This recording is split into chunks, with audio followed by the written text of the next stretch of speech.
में थोड़ा सा तेज़ रिवीजन करते हैं।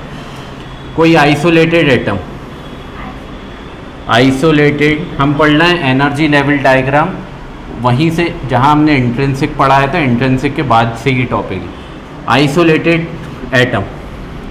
आइसोलेटेड एटम प्रैक्टिकली ऐसा कुछ नहीं होता, ये सिर्फ दिमाग का सोचा हुआ है।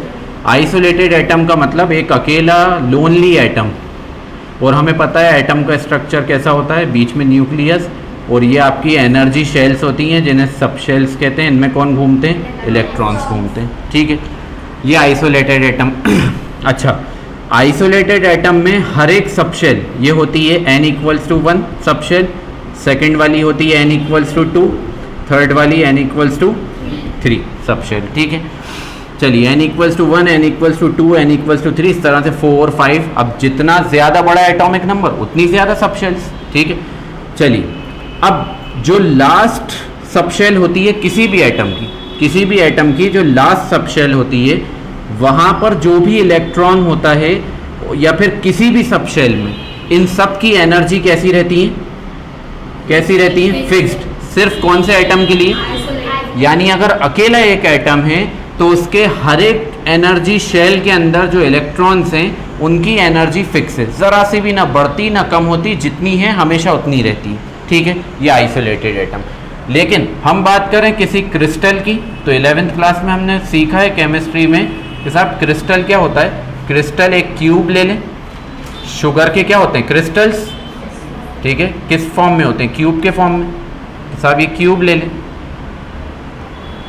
अब प्रैक्टिकली तो अकेला एटम पॉसिबल ही नहीं है। कोई भी दुनिया की कोई भी बॉडी आपके क्रिस्टल से मिलके बनी है, और हर एक क्रिस्टल करोड़ों एटम्स से मिलके बना है। इस क्रिस्टल में करोड़ों एटम्स होंगे।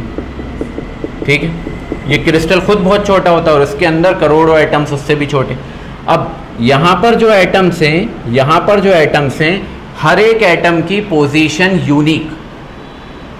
Every atom has unique position और एंड यूनिक इंटरेक्शन का मतलब, अब देखिए यहाँ जो एटम बैठा है इसके चारों तरफ एटम होंगे जो इससे चिपके हुए होंगे, और यहाँ जो एटम बैठा होगा ये कॉर्नर्स पे, यहाँ वाले एटम इसकी खुद एक यूनिक पोजीशन, क्योंकि इसके पीछे कोई एटम नहीं होगा, सारे एटम इसके सामने। इसी तरह जैसे आप लोग अभी इस क्लास में बैठे हैं, आप लोग जहाँ बैठे हैं सबकी पोजीशन यूनिक है। ठीक है, ऐसा नहीं है कि कोई दो लोग सेम पोजीशन पे बैठे हैं। एक बेंच पे भी अगर बैठे हैं तो वो डिफरेंट दो पोजीशन से। अपन पढ़ते थे ना 10th क्लास में कोऑर्डिनेट ज्योमेट्री, एक्स और वाई, कोई भी पॉइंट के दो कोऑर्डिनेट होते हैं, एक्स और वाई। ठीक है, तो आप चाहे बिल्कुल पास एक और पॉइंट लगाओ तो इसका कोऑर्डिनेट एक्स अलग होगा और इसका वाई अलग होगा। ठीक है, तो वो चीज़। अब एक एटम बना है कई सारे क्रिस्टल से, तो साहब आइसोलेटेड एटम तो अकेला होता था, इसलिए उसके हर एक सबशेल की एनर्जी फिक्स। अब साहब आ गए हजारों करोड़ों एटम्स, तो अब हजारों करोड़ों एटम्स आ गए, तो मान लो ये दो इलेक्ट्रॉन, ये दो एटम, एक एटम ये, एक एटम ये। ठीक है, एक एटम ये, एक एटम ये। अब यहाँ पर जो एटम है, एटम देखिए, एटम के अंदर न्यूक्लियस के पास जो इलेक्ट्रॉन्स होते हैं ना, उनको न्यूक्लियस कस के पकड़ा रहता है। ठीक है, अट्रैक्ट करा रहता है, उनकी एनर्जी डिस्टर्ब नहीं होती। ये दो एटम्स पास रखे हैं तो इनके अंदर वाले जो इलेक्ट्रॉन्स होंगे उनकी एनर्जी होती है डिस्टर्ब प्रैक्टिकली, लेकिन इतनी कम होती है कि हम उन्हें मेजर नहीं कर सकते, तो हम मानते हैं कि साहब उनकी डिस्टर्ब ही नहीं हुई। लेकिन जो आउटर शेल के होते हैं, न्यूक्लियस से इनका इंटरेक्शन बहुत कम, क्योंकि न्यूक्लियस इनको बहुत कम ताकत से अपनी तरफ खींच रहा है, क्योंकि ये दूर हो गए न्यूक्लियस से।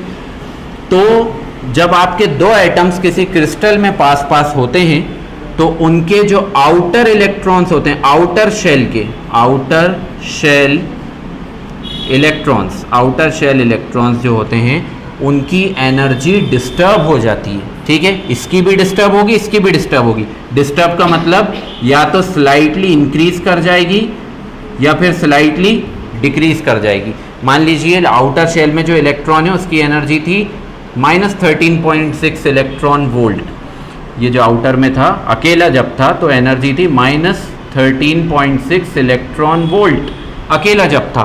अब जब ये क्रिस्टल के अंदर बहुत सारे एटम्स आ गए तो हर एक एटम जितने होंगे हजारों, हर एक एटम जो होगा उसके आउटर शेल की एनर्जी डिस्टर्ब हो जाएगी, यानी इस 13.6 से या तो कम हो जाएगी थोड़ी सी, या 13.6 से थोड़ी सी ज़्यादा हो जाएगी। ठीक है, अब डिस्टर्ब हो गई। अब देखिए ये एनर्जी शेल्स होती हैं, n=1, ये पहली शेल। ठीक है, ये n=1 छोड़ी चलिए। आज हम बात करते हैं, इतना समझ में आया। ठीक है, अब हम बात करते हैं, कल हमने किसका सोडियम का एग्जाम्पल लिया था लास्ट क्लास में, आज हम लेंगे सिलिकॉन का जो कि एक सेमीकंडक्टर होता है। ठीक है, चलिए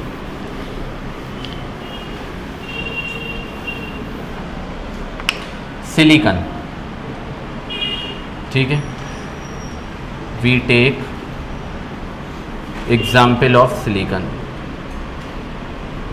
सिलिकॉन क्या होता है? Si। चलिए सिलिकॉन का एटॉमिक नंबर बताइए मुझे। 14। ठीक है, कार्बन की फैमिली का होता है 14। चलिए इसकी ज़रा ऑफ-बाउ प्रिंसिपल से 11th क्लास याद करें और आपका इलेक्ट्रॉन की फिलिंग करें। 1s2, ठीक है, ये आ गए, ये आ गए। फिर 2s2, ये आ गए, ये आ गए।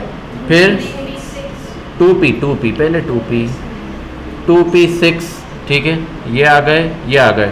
2p में 3 होते हैं, 1 2 3 4 5 6।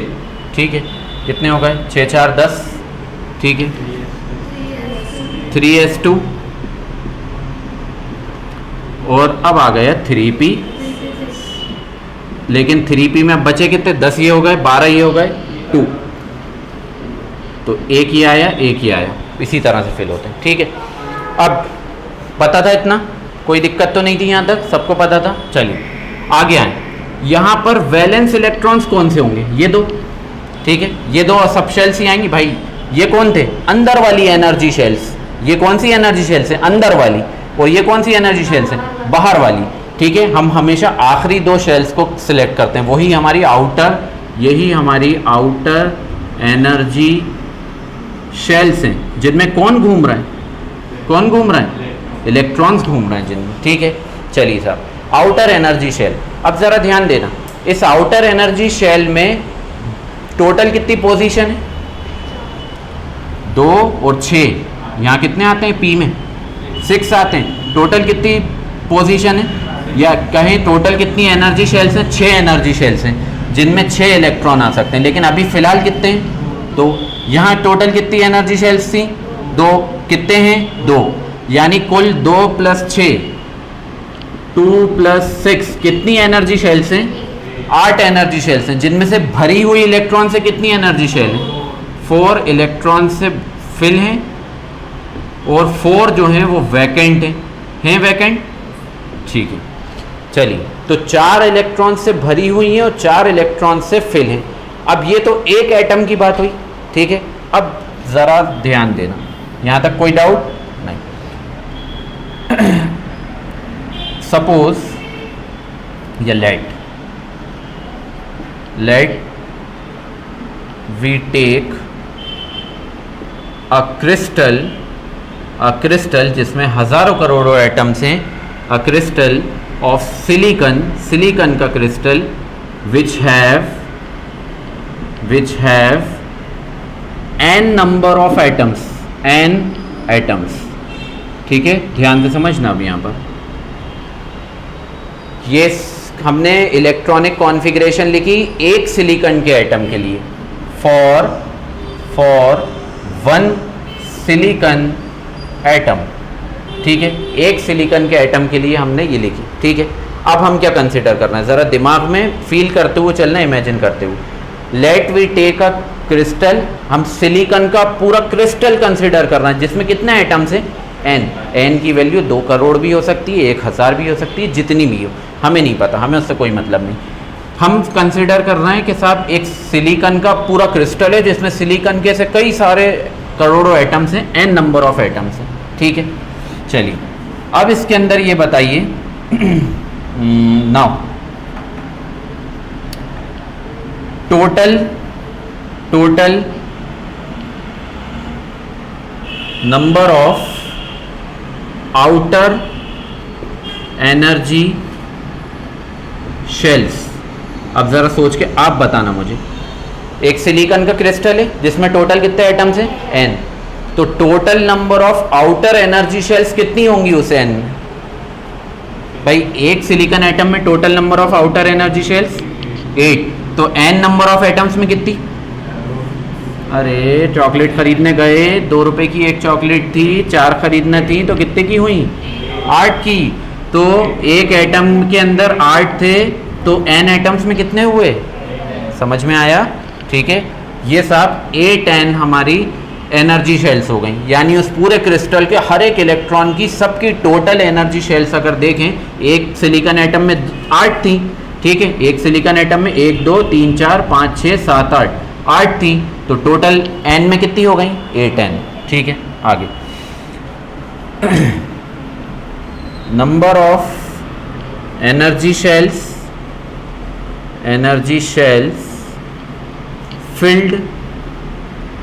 Filled with electron.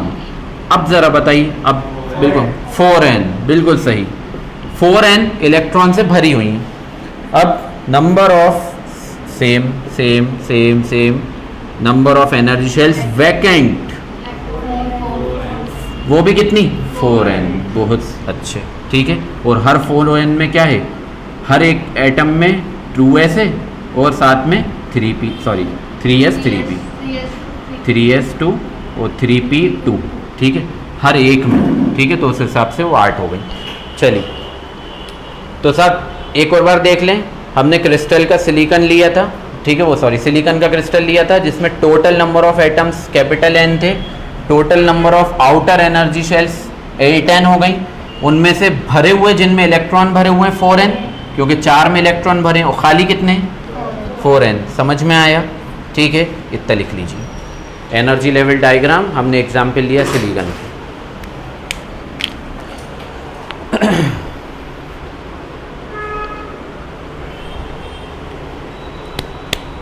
अब एक ग्राफ बनाएंगे, उसमें मज़ा आ जाएगा, ठीक है। अब बहुत मज़ेदार टॉपिक है, मैं चाहूँ तो 5 मिनट में इसको ख़त्म कर सकता हूँ, लेकिन आप ज़िंदगी भर यही सोचते रहेंगे आया कैसे, ठीक है। वो यहाँ से आ रहा है।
हाइब्रिडाइजेशन 11th क्लास का याद है? हाइब्रिडाइजेशन का मतलब क्या होता है? मिक्सिंग अप ऑफ ऑर्बिटल्स की वहाँ क्या हो जाती थी? मिक्सिंग, ठीक है। खैर उसे पढ़ना नहीं है ना, उसके डिटेल में जाना, बस हाइब्रिडाइजेशन का मतलब मिक्सिंग अप ऑफ ऑर्बिटल्स।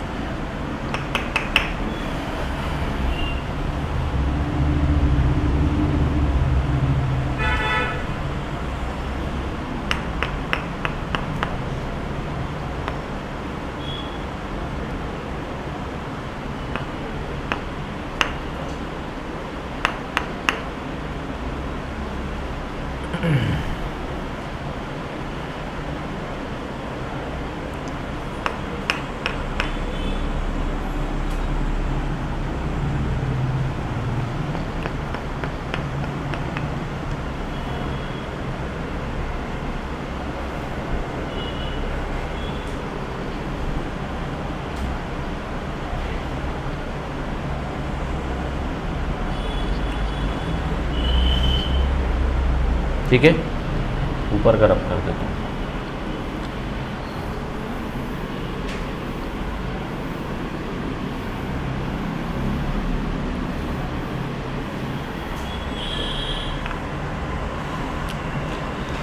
चलिए लिख लिया।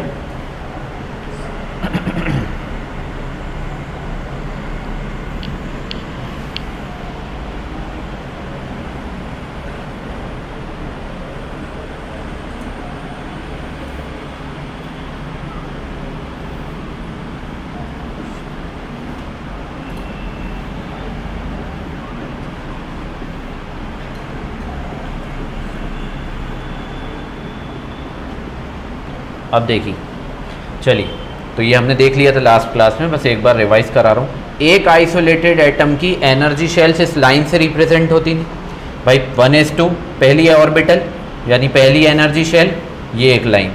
2s2 ये अभी हम किसका देख रहे हैं, वही सिलिकॉन का। 2s2 दूसरी एनर्जी शेल, ये एक एटम के लिए, सिलिकॉन के एक एटम के लिए, ठीक है।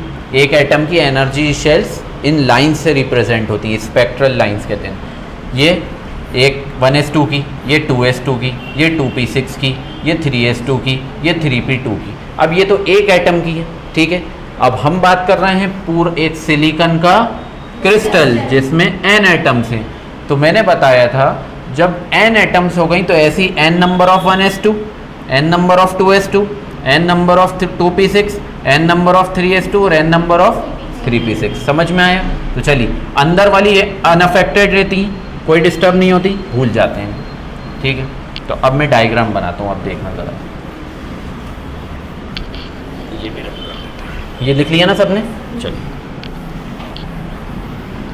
तो मैं सिर्फ फोकस करूँगा, एक हमारी ये हो गई 3s2 और आपकी 3p2, ठीक है, इन पे फोकस करूँगा। तो देखिए होता क्या है, क्योंकि n नंबर ऑफ एटम्स हैं उस क्रिस्टल के अंदर, अब उनकी 3p2 की n नंबर ऑफ लाइंस, तो n नंबर ऑफ लाइंस हैं, इस वजह से क्या होता है, और इसकी भी n नंबर ऑफ लाइंस, ये दोनों अब ऐसी हज़ारों लाइन, ये देखना 3s2 की हज़ारों करोड़ों लाइंस, क्योंकि हज़ारों करोड़ों एटम्स है।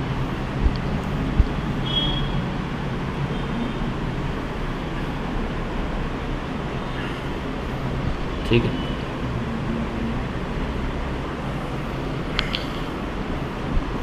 ठीक है। अब देखना ध्यान से, हुआ क्या, जब एक एटम था तो भाई अलग से एक लाइन रिप्रेजेंट कर रही थी आसानी से 3s2, एक लाइन रिप्रेजेंट कर रही थी 3p2।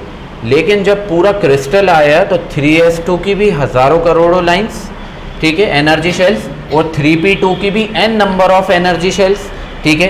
तो देखिए अब क्या हुआ, जब इतनी सारी एनर्जी शेल्स थी तो वो बिल्कुल पास पास आ गई, वो तो मैंने दूर बनाई है लेकिन बिल्कुल पास पास रहती हैं, ठीक है, पास पास आ गई।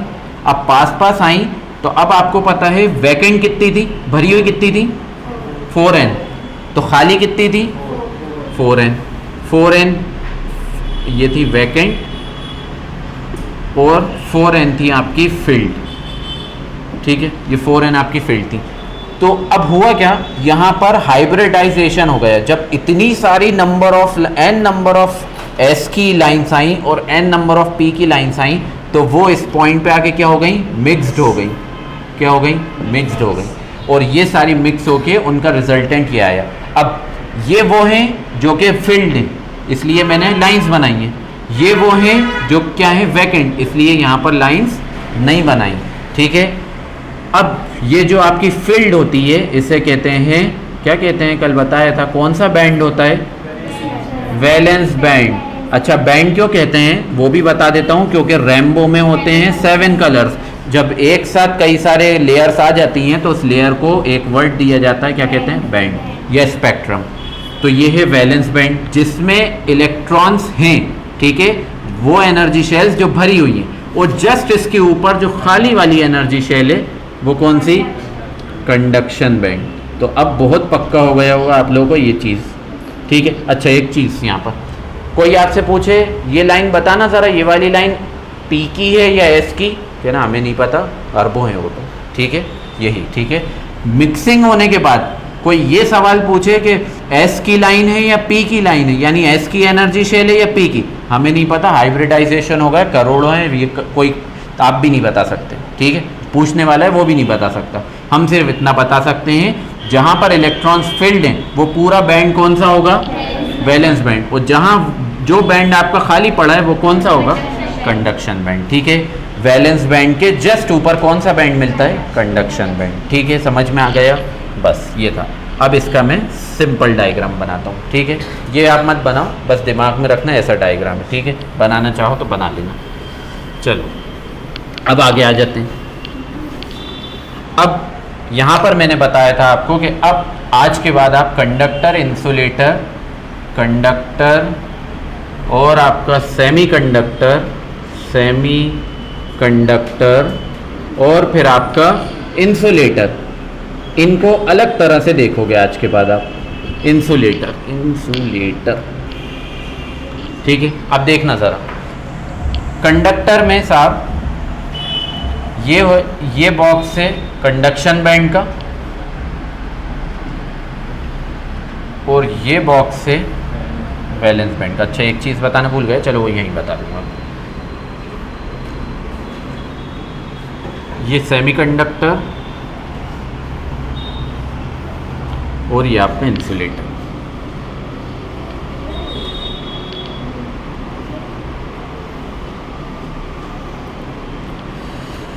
चलिए कंडक्शन बैंड को EC भी बोलते हैं, वैलेंस बैंड को EV भी बोलते हैं, और एक और मैंने कल बताया था वो भी बोलते हैं, ठीक है, EC EV। ये वैलेंस बैंड, ये कंडक्शन बैंड, ठीक है। चलिए ये कंडक्शन बैंड, ये वैलेंस बैंड, ठीक है। अब ध्यान से देखिए इधर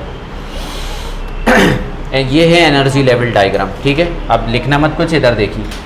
सबसे पहले बात करें कंडक्टर की, तो अभी आपने डायग्राम देखा साहब, ये वाले थे फील्ड वाले और उनके ऊपर कौन था, अनफील्ड वाले। ये 4n ये थे और 4n भरे हुए थे, इनके बीच में आपने देखा ये गैप था गैप। इसी गैप को कहा जाता है एनर्जी गैप, या फिर दूसरा नाम फॉरबिडन, मतलब यहाँ आना मना है, फॉरबिडन एनर्जी गैप, ठीक है। ये चीज़ बताना भूल गए थे वहाँ पर। तो ये जो आपकी फील्ड और अनफील्ड एनर्जी शेल्स के बीच में जो खाई होगी, जो गैप होगा, वही एनर्जी गैप कहलाता है या फॉरबिडन एनर्जी गैप, इसे बोलते हैं EG, ठीक है। इधर देखिए, EG इसे बोलते हैं एनर्जी गैप, ठीक है। अब देखना कंडक्टर में, अच्छा वैलेंस बैंड में कौन बैठे रहते हैं, इलेक्ट्रॉन्स बैठे रहते हैं। अब आप कहेंगे साहब एक सिलिकॉन एटम में तो 4 वैलेंस इलेक्ट्रॉन थे, तो साहब अब हम एक सिलिकॉन की बात नहीं कर रहे, अब हम पूरे n नंबर ऑफ एटम्स की बात कर रहे हैं, पूरे क्रिस्टल की, तो उसमें करोड़ों, ठीक है, इसलिए मैं इतने सारे बना रहा हूँ, नहीं तो दिमाग में डाउट है 4 ही तो होते हैं, इतने सारे क्यों बना रहा हूँ, ठीक है, तो इसलिए बना रहा हूँ।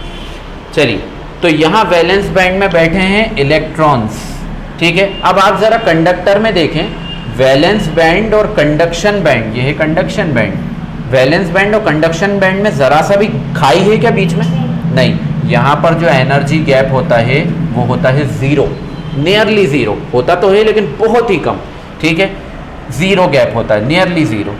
और यहाँ पर अगर मैं कहूँ हर एक इलेक्ट्रॉन को, अब देखिए ये जितने इलेक्ट्रॉन बैठे हैं ना, ये सारे के सारे इलेक्ट्रॉन बिल्कुल सुस्त बेहोश पड़े, ठीक है, ऐसे याद रखिए, बेहोश पड़े, इन्हें एनर्जी मिली तो ये कूद के कहाँ जाएंगे, कंडक्शन बैंड में, और जो इलेक्ट्रॉन्स कूद के कंडक्शन बैंड में चले गए वही करंट फ्लो कराएंगे, ठीक है, वही करंट फ्लो कराएंगे। यानी करंट फ्लो कंडक्टर में तब होगा जब इलेक्ट्रॉन्स कूद कर कहाँ चले जाएं, कंडक्शन में। तो अब आप देखिए खाई इतनी छोटी, ठीक है, इलेक्ट्रॉन्स को, अभी इलेक्ट्रॉन्स बेहोश पड़े, 0 एनर्जी है, इलेक्ट्रॉन्स को ज़रा सी एनर्जी मिलेगी और वो आपके कूद के कंडक्शन बैंड में चले जाएंगे। अब कल का सवाल, साहब ये एनर्जी आई कहाँ से, ठीक है, तो पहले बता दूं मैं, अभी हम बात कर रहे हैं 0 केल्विन टेम्परेचर पे, अभी हम बात कर रहे हैं 0 केल्विन टेम्परेचर पे, यानी बिल्कुल टेम्परेचर 0 है, ठीक है। अब ये बताइए मोबाइल के अंदर भी तो सेमीकंडक्टर लगे, उनको करंट कौन दे रहा है, बैटरी दे रही है, वो अपने अंदर से करंट फ्लो कराते नहीं कराते वो उन पे डिपेंड करता है, वो कंडीशन पे डिपेंड करता है। लेकिन एक्सटर्नली करंट कौन दे रहा है? बैटरी दे रही। इसलिए किसी भी कंडक्टर, सेमीकंडक्टर या इंसुलेटर में जो एक्स्ट्रा एनर्जी इन्हें मिलेगी वो कहाँ से मिलेगी? एक्सटर्नल सोर्स से। एक्सटर्नल सोर्स यानी बाहरी, या तो बैटरी ले लें, या जैसे आप एक रिमोट को चलाने के लिए या अपने रिमोट को चलाने के लिए सेल लगाते हैं, वो क्या है? External energy source. ठीक है, चलिए। अच्छा, एक चीज़ और बताइए, अगर कोई भी, जैसे ये फ़ैन चल रहा है इस वक्त, ठीक है, फ़ैन को बंद करें और आप लोगों से कहें हाथ लगा के देखिए, तो कौन सा इफेक्ट क्या निकलेगी उसमें से? हीट मिलेगी। ये चीज़ आपको 9th क्लास से पता है या 8th क्लास से। करंट के अंदर कौन सा इफेक्ट होता है? Heating effect. कहीं से भी करंट फ्लो होता है वहाँ हीट जनरेट होती है। ठीक है, हीट यानी टेम्परेचर। ठीक है, तो यानी अगर इसमें हम इस कंडक्टर को एक्सटर्नल सोर्स से करंट देंगे तो मतलब कंडक्टर का टेम्परेचर बढ़ेगा, यानी कंडक्टर को के अंदर वैलेंस बैंड के इलेक्ट्रॉन्स को एनर्जी मिलेगी। अब जैसे ही एनर्जी मिली तो यहाँ पर अगर हम बात करें तो बिल्कुल ज़ीरो गैप होता है, तो 0.1 इलेक्ट्रॉन वोल्ट बिल्कुल मिनिमम, इससे छोटी तो कुछ हो नहीं सकती। 0.1 इलेक्ट्रॉन वोल्ट एनर्जी मिलती है एक एक इलेक्ट्रॉन को। खुशी खुशी कूद के कहाँ चले जाते हैं? कंडक्शन में। इस वजह से कंडक्टर में बहुत आसानी से करंट फ्लो हो जाता है। हम कंडक्टर से, ठीक है, हम कंडक्टर से, मैं यहाँ पर खड़ा हूँ, मैंने 2 लोहे की रॉड ली, इस स्विच को ऑन करा और 2 लोहे की रॉड यहाँ पर टेप लगा लिया, और जैसे ही हाथ अंदर डाला तो ये मेरे वैलेंस बैंड के, ये यहाँ पर मेरे वैलेंस बैंड के इलेक्ट्रॉन्स थे। ये जैसे ही एक्सटर्नल सोर्स से करंट मिला, इन्हें एनर्जी मिली, ये कूद के कहाँ गए? कंडक्शन बैंड में, और मेरी पूरी बॉडी में से करंट फ्लो हो गया क्योंकि मैं कंडक्टर था, मैंने इजीली करा दिया। आई बात अब समझ में? ठीक है। अब आपका ज़िया डाउट, आप कह रहे थे कि साहब इलेक्ट्रॉन कूद के चला जाए, तो भाई बाहर से कोई इलेक्ट्रॉन थोड़ी लाए, ज़रा ध्यान देना। ये थी 3s2 और फिर थी 3p2, यहाँ 2 थे और यहाँ पर एक था 2 थे। ठीक है, हम कहीं बाहर से कोई इलेक्ट्रॉन नहीं ला रहा है, इन्हीं इलेक्ट्रॉन्स को जम करा के दूसरी एनर्जी शेल में भेज रहा है ना। कोई अलग से ला रहे होते तो आपका सवाल बिल्कुल सही था कि साहब अलग से एक इलेक्ट्रॉन लाते तो इसकी कॉन्फ़िगरेशन बढ़ के ये हो जाती, फिर तो ये आगे बढ़ जाता। लेकिन हम अलग से नहीं ला रहे, हम उन्हीं इलेक्ट्रॉन्स को बस वैलेंस बैंड से कहाँ भेज रहे हैं? वैकेंट ऑर्बिटल्स में जो खाली पड़ी थी। आए बात समझ में? समझ में आया? ठीक है, इकरा आया समझ में? ठीक है, तो जो खाली पड़ी ऑर्बिटल्स हैं, हम सिर्फ इन इलेक्ट्रॉन्स को, जहाँ पर इलेक्ट्रॉन्स पहले से थे, इनकी एनर्जी बढ़ा देते हैं, इन्हें एनर्जी दे देते हैं और ये कूद के कहाँ चले जाते हैं? खाली वाली में।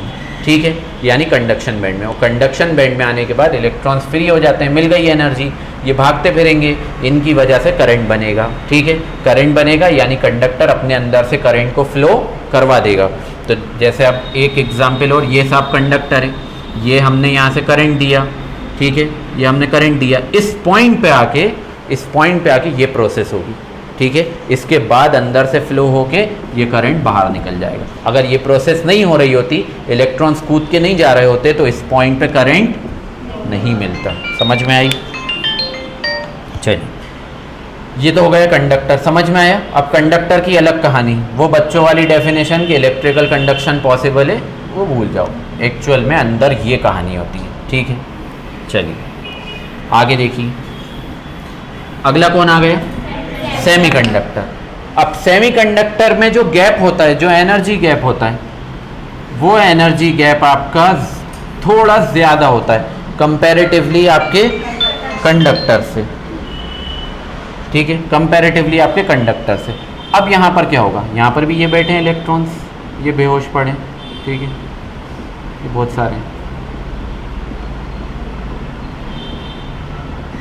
ये पड़े। ठीक है, तो यहाँ पर एक इलेक्ट्रॉन को मिनिमम 0.1 इलेक्ट्रॉन वोल्ट की एनर्जी चाहिए और वो कूद के चले जाएंगे। ठीक है, बहुत आसानी से। यहाँ पर आ जाएं। अच्छा, रूम टेम्परेचर की बात करें, रूम टेम्परेचर पे भी कंडक्टर में से करंट फ्लो हो जाता है। ठीक है, रूम टेम्परेचर पे भी कोई अलग से, अगर हम जैसे फॉर एग्जांपल ये लॉक है, काय का है? मेटल का है, ये रूम टेम्परेचर में ही बैठे हैं ना हम लोग, यहाँ पर इस पर वायर लगा देंगे, करंट फ्लो नहीं होगा क्या? होगा, रूम टेम्परेचर पे हो जाता है। फ्लो भी कि नहीं? क्या? टेम्परेचर अगर ज़्यादा है तो करंट ज़्यादा फ्लो होगा कि? हाँ पड़ेगा ना, जितना जितना ज़्यादा टेम्परेचर, वो जितना ज़्यादा टेम्परेचर या जितना ज़्यादा करंट उतना ही ज़्यादा अंदर तेज़ी से इलेक्ट्रॉन्स फ्लो होंगे और उतना ही ज़्यादा करंट। ठीक है, जैसे आपको पता है भाई पॉन्ड वाटर होता है, ये बड़े तालाब का पानी, और एक सी वाटर होता है। ठीक है, एक सेम अमाउंट का करंट पॉन्ड वाटर में से फ्लो करवाओ, सेम अमाउंट का करंट सी वाटर में, ज़्यादा किस में फ्लो होगा? सी, क्योंकि इसमें क्या है? सॉल्ट है। ठीक है, चलिए अब देखिए आ जाए सेमीकंडक्टर पे। सेमीकंडक्टर में ये गैप थोड़ा सा ज़्यादा होता है, मतलब यहाँ जो इलेक्ट्रॉन्स बेहोश पड़े हैं उन्हें 3 इलेक्ट्रॉन वोल्ट से कम की एनर्जी चाहिए होती है। अगर 3 इलेक्ट्रॉन वोल्ट से कम की एनर्जी इन्हें मिल गई, ठीक है, 3 इलेक्ट्रॉन वोल्ट से कम और 1.1 इलेक्ट्रॉन वोल्ट से ज़्यादा, जैसे मैं बता दूं यहाँ पर सिलिकॉन के लिए, हम सिलिकॉन पढ़ रहे थे ना अभी, सिलिकॉन के लिए 1.1 इलेक्ट्रॉन वोल्ट की एनर्जी चाहिए होती है हर एक इलेक्ट्रॉन को। यानी सिलिकॉन के एटम में जो इलेक्ट्रॉन्स वैलेंस बैंड में पड़े रहते हैं उन्हें एनर्जी देकर कंडक्शन बैंड में पहुंचाने के लिए कितनी एनर्जी चाहिए होती है हर एक इलेक्ट्रॉन को? 1। और जर्मेनियम की भी सुन लो आप, जर्मेनियम की 0.72 इलेक्ट्रॉन वोल्ट, ये स्टार बना के लिख लेना, ऑब्जेक्टिव में पूछ सकते हैं। ठीक है, इतनी एनर्जी। अब आप कहोगे जर्मेनियम की कम क्यों हो गई? तो जर्मेनियम नीचे आता है, जर्मेनियम का एटॉमिक नंबर बढ़ा, यानी ऑर्बिटल न्यूक्लियस से और दूर, यानी इसके इलेक्ट्रॉन को रिलीज करवाने की, फ्री करवाने की पॉसिबिलिटी बहुत ज़्यादा कंपैरेटिवली इसके। ठीक है, चलिए अब ये तो हमने लिख लिया, तो यहाँ पर आ जाएं, 3 इलेक्ट्रॉन वोल्ट से कम की एनर्जी अगर इन इलेक्ट्रॉन्स को मिलती है, ठीक है, 3 इलेक्ट्रॉन तो बहुत ज़्यादा हो जाएगी, 3 इलेक्ट्रॉन वोल्ट से कम की एनर्जी मिलती है, ये इलेक्ट्रॉन्स कूद के कहाँ चले जाएंगे? वैलेंस। और अगर मान लीजिए, ऐसा होता नहीं है लेकिन मान लीजिए इन्हें 1.1 इलेक्ट्रॉन वोल्ट से कम की एनर्जी मिली, तो ये बेहोशी से उठेंगे और कूद जाएंगे, लेकिन पहुंच पाएंगे क्या कंडक्शन बैंड में? नहीं, ये यहीं फॉरबिडन एनर्जी गैप में ही, खाई में ही गिर पड़ेंगे। तो करंट फ्लो होगा क्या? नहीं होगा। करंट फ्लो सिर्फ तब होगा जब इलेक्ट्रॉन्स कूद के कंडक्शन बैंड में चले जाएं। ठीक है, अच्छा, सेमीकंडक्टर्स क्या रूम टेम्परेचर पे वर्क करते हैं? तो इसका जवाब है हाँ, सेमीकंडक्टर्स रूम टेम्परेचर पे वर्क तो करते हैं लेकिन बहुत ही लो वर्क करते हैं, बहुत ही लो वर्क करते हैं। ठीक है, मतलब अभी मैं आगे आपको डायग्राम बताऊंगा तो उसमें समझ में आएगा, बस इतना याद रखिए भी, सेमीकंडक्टर्स रूम टेम्परेचर पे बहुत ही लो वर्क करते हैं। आप रूम टेम्परेचर से टेम्परेचर बढ़ा दी, ये अच्छा वर्क करने लगेंगे। यानी अच्छे वर्क का मतलब कंडक्शन वैलेंस बैंड से इलेक्ट्रॉन्स खूब सारे कहाँ जाएंगे? कंडक्शन बैंड में। रूम टेम्परेचर पे जाएंगे तो, लेकिन 2, 3, 4, 5 उनसे क्या करंट बनेगा? बहुत थोड़ा सा करंट बनेगा। लेकिन जब हज़ारों की तादाद में कंडक्शन बैंड में कूद कूद के जाएंगे तो अच्छा करंट फ्लो होगा। ठीक है, चलिए समझ में आया जी। हाई टेम्परेचर पे ज़्यादा अच्छा वर्क करता है। हाई टेम्परेचर पे आप किसी, जैसे अभी मैं आ रहा हूँ, ये समझा दूँ फिर बताऊँगा। चलिए ये आ जाए क्या? इंसुलेटर। सब जानते हैं इंसुलेटर के बारे में। ज़रा खाई की विड्थ देखिए कितनी ज़्यादा। अब यहाँ जो इलेक्ट्रॉन्स बैठे हैं वही इलेक्ट्रॉन्स ये बैठे हुए हैं। ठीक है, अब यहाँ जो इलेक्ट्रॉन वोल्ट्स हैं, कई बुक में लिखा है, हाँ ठीक है, उल्टा, यहाँ उल्टा बना दिया था, 3 इलेक्ट्रॉन वोल्ट। कई बुक में लिखा है 3 इलेक्ट्रॉन वोल्ट की एनर्जी से ज़्यादा चाहिए ना, ठीक है, और कई बुक में लिखा है 5 इलेक्ट्रॉन वोल्ट की एनर्जी ज़्यादा। यानी इतनी बड़ी एनर्जी, वो भी सिर्फ एक इलेक्ट्रॉन को, और पीछे बैठे करोड़ों इलेक्ट्रॉन्स, तो इतनी बड़ी एनर्जी देना हर ईच इलेक्ट्रॉन को पॉसिबल नहीं होता। इसलिए इंसुलेटर में ये आपके कूदते तो हैं, अगर एनर्जी मिली तो कूदेंगे ज़रूर, लेकिन खाई इतनी बड़ी है कि यहीं के यहीं गिर पड़ते हैं। ठीक है, और सिर्फ तभी वो कंडक्शन बैंड में पहुंच पाएंगे जब हर एक इलेक्ट्रॉन को कितनी मिले? 3 या 5, जो कि नॉर्मल कंडीशंस में पॉसिबल नहीं है। इसके लिए कम से कम अगर सेल्सियस में बात करें तो कम से कम 500 डिग्री सेल्सियस, ठीक है, 500 डिग्री सेल्सियस इतनी ज़्यादा हीट जनरेट करना पड़ेगी, तब हर एक इलेक्ट्रॉन को 3 से 5 वोल्ट के बीच की एनर्जी मिलेगी और वो चला जाएगा। आप देखिए लकड़ी होती है, लकड़ी के अंदर, लकड़ी में करंट फ्लो कराओ, नॉर्मली वायर लगा दो, करंट फ्लो होगा? नहीं होगा। लेकिन जब बहुत बड़ा एक्सटर्नल एनर्जी सोर्स हो जो कि हज़ारों वोल्ट की एनर्जी जनरेट कर रहा हो, आप लकड़ी में लगाओ, लकड़ी से भी करंट फ्लो हो जाएगा। ठीक है, क्यों?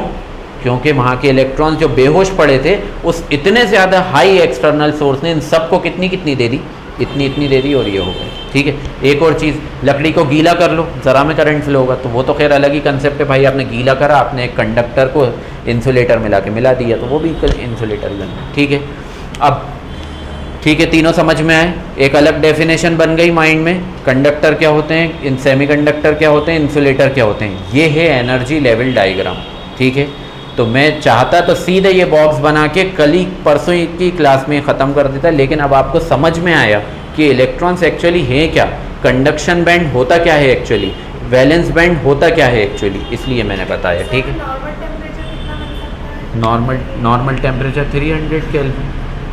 ठीक है, 300 केल्विन या नॉर्मल टेम्परेचर आपका 25 डिग्री सेल्सियस। हाँ, केल्विन में ले लो या डिग्री सेल्सियस में ले लो, 25 इतना चाहिए अगर इंसुलेटर में करंट फ्लो कराना है। ठीक है, तो ये सेमीकंडक्टर्स जनरली रूम टेम्परेचर पे वर्क नहीं करते, इन्हें एक्सटर्नल एनर्जी सोर्स देना पड़ता है। अगर रूम टेम्परेचर पे वर्क कर रहे होते तो मोबाइल में से बैटरी निकाल देते, बिना बैटरी के मोबाइल चल रहा होता है ना, बैटरी इसलिए लगाई जाती है। हर कंपोनेंट एक्स्ट्रा टेम्परेचर पे ही काम करता है। ठीक है, चलिए, हाँ, अब एक चीज़, चाहे कंडक्टर हो, सेमीकंडक्टर हो या इंसुलेटर हो, टेम्परेचर बढ़ाएंगे तो इनकी कंडक्टिविटी, ये लिख रहा हूँ मैं star, whenever we increase temperature,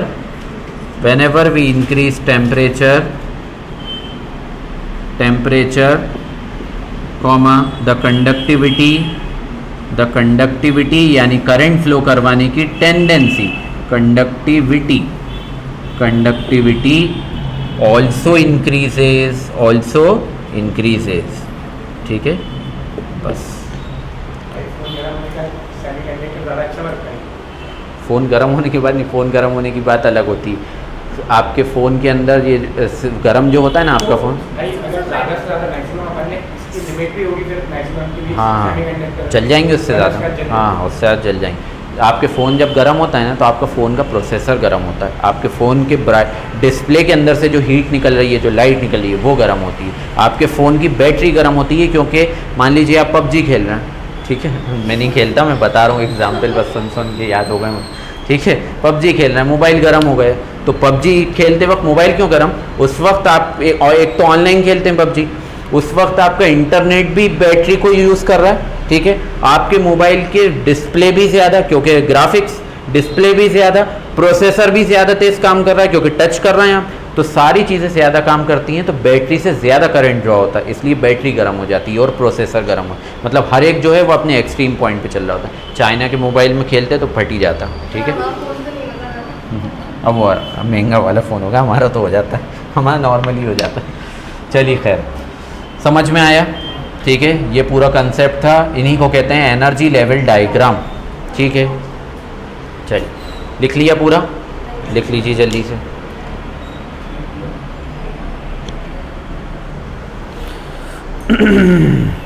कौन है कौन है कौन है,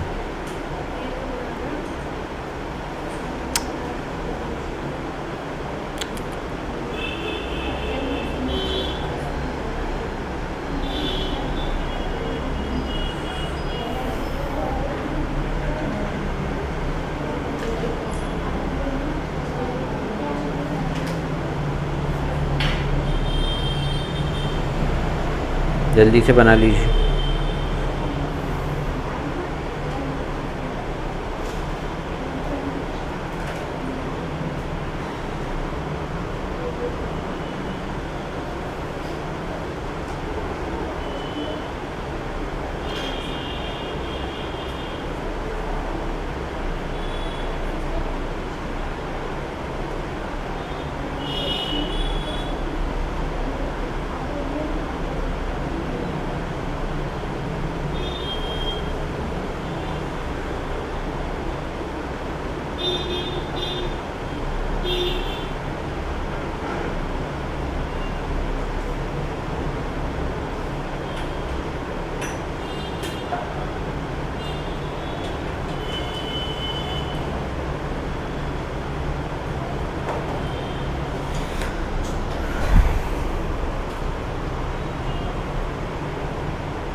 ठीक है, समझ में आ रहा है? बोर तो नहीं लग रहा, मज़ा आ रहा है ना? अलग ही चीज़ है ये।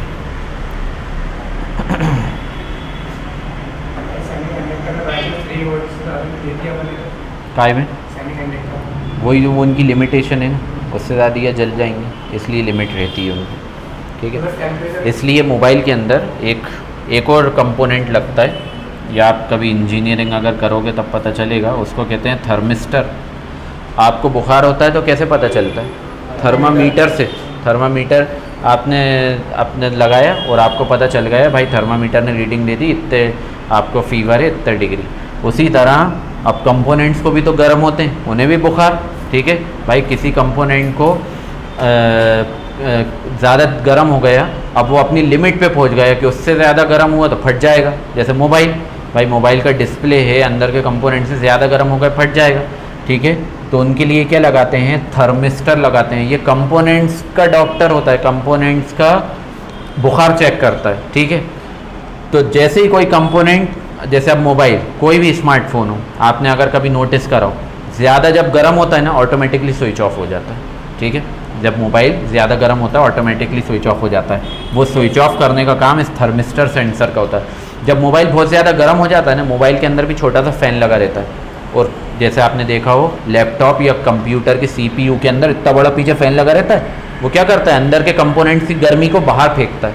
ठीक है, उसी तरह लैपटॉप में भी लगा रहता है, उसी तरह मोबाइल में भी होता है। ठीक है, मोबाइल में फ़ैन तो नहीं होता, लेकिन एक आपका क्या कहते हैं, कूलिंग सेंसर लगा रहता है, वो कूल करता रहता है। थर्मिस्टर क्या करता है? देखता है जैसे ही कंपोनेंट्स को बहुत ज़्यादा टेम्परेचर हुआ, इसे पता है कि कंपोनेंट्स, हमारी सर्किटरी में जो कंपोनेंट लगे हैं वो मैक्सिमम कहाँ तक जा सकते हैं, कितनी हीट बर्दाश्त कर सकते हैं। जैसे ही उस हीट पे पहुँचते हैं, उस हीट पे पहुँचने के बाद जैसे ही वहाँ तक पहुँचे, ये थर्मिस्टर क्या कर देगा?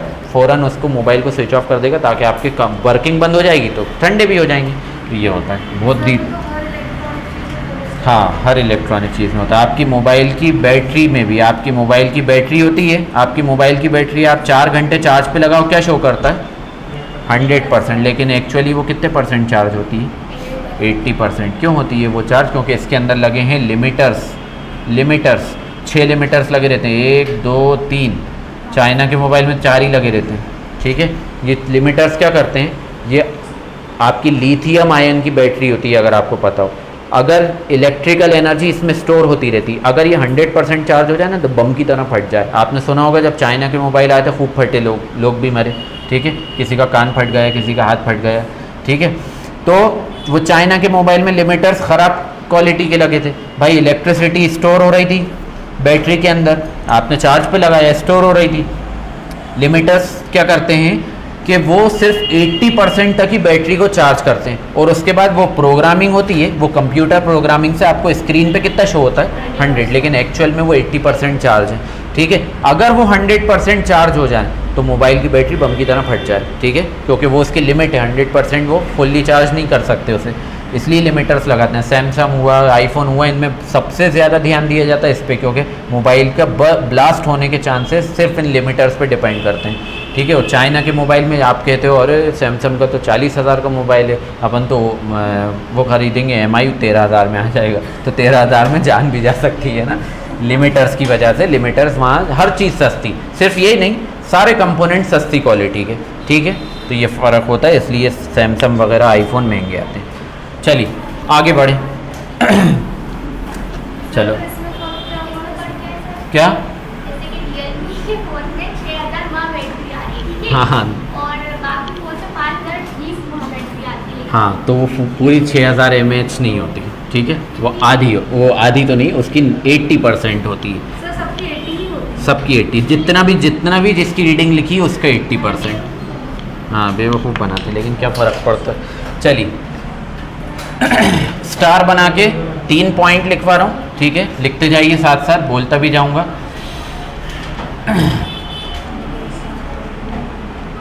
चलिए, ये इंपॉर्टेंट पॉइंट है। Valence band electrons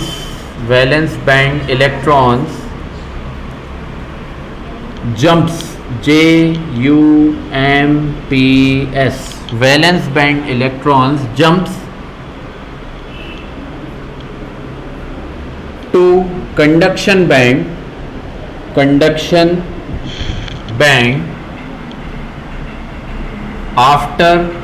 after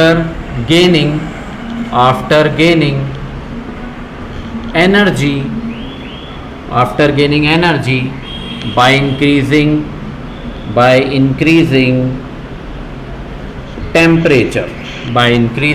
temperature, ठीक है। ये की पॉइंट्स है अब इस टॉपिक के, बाय इंक्रीजिंग टेम्परेचर, पहला पॉइंट, ठीक है। तो वैलेंस बैंड इलेक्ट्रॉन कब जम करेंगे, जब वो कंडक्शन बैंड में कब जम करेंगे, जब वो एनर्जी को गेन कर लेंगे टेम्परेचर बढ़ाने के बाद, क्योंकि टेम्परेचर बढ़ा यानी एनर्जी बढ़ी, तो इलेक्ट्रॉन्स की भी टेम्परेचर बढ़ा तो इलेक्ट्रॉन्स को एनर्जी मिली तो कूद के चले गए वो कंडक्शन बैंड। चलिए नेक्स्ट, वैलेंस बैंड की डेफिनेशन। वैलेंस बैंड की डेफिनेशन, चलिए एक डेफिनेशन तो ये, या चलो सीधे वैलेंस बैंड में चलिए। Range of energies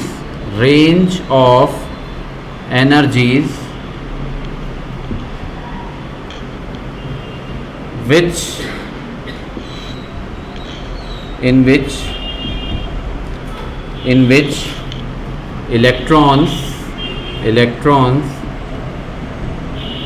possessed in range of energies possessed by electrons, range of energies possessed by electrons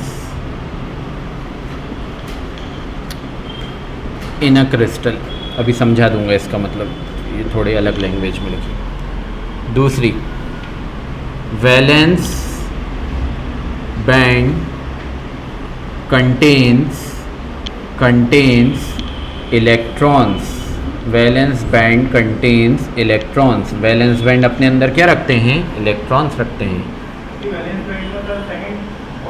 हाँ, वैलेंस बैंड में ही हम लिख रहे हैं, ये सेकंड ये थर्ड। तीसरा, वैलेंस बैंड इलेक्ट्रॉन्स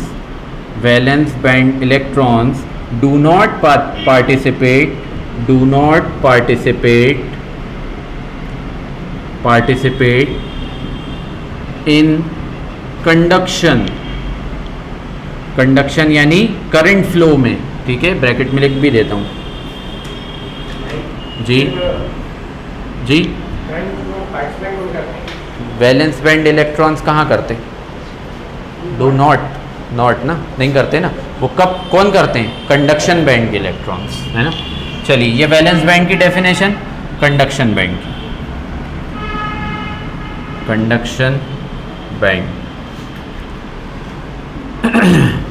ये की पॉइंट्स हैं, ठीक है। Range of energies possessed by free electrons in a crystal।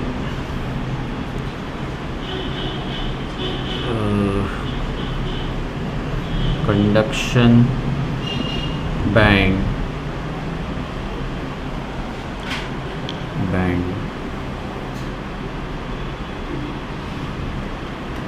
may be vacant or contains free electron। चलिए लिखते जाइए, ठीक है।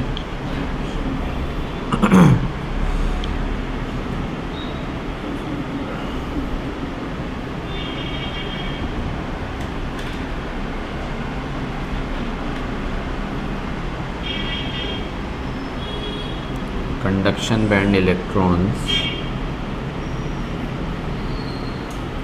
participate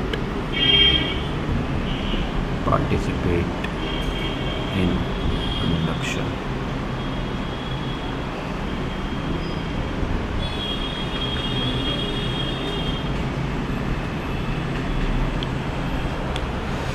चलिए लिख लीजिए, एक बार समझा भी दूंगा।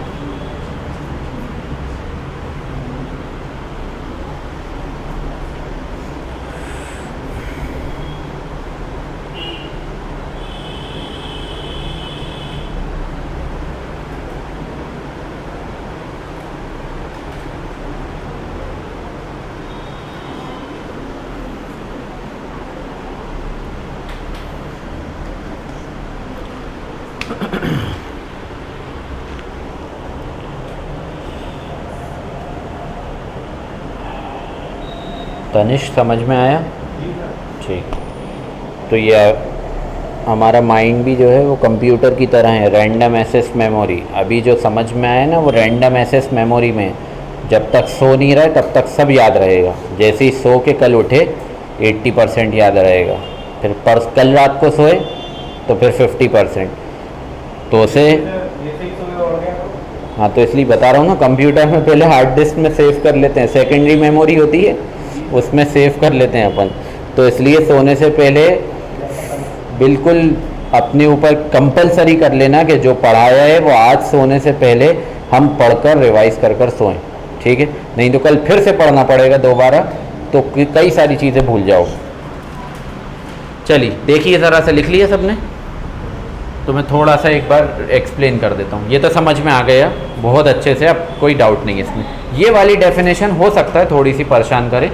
रेंज ऑफ एनर्जीज, अभी आपने देखा वैलेंस बैंड के अंदर, वैलेंस बैंड में जो इलेक्ट्रॉन्स होते हैं वो हज़ारों करोड़ों इलेक्ट्रॉन्स।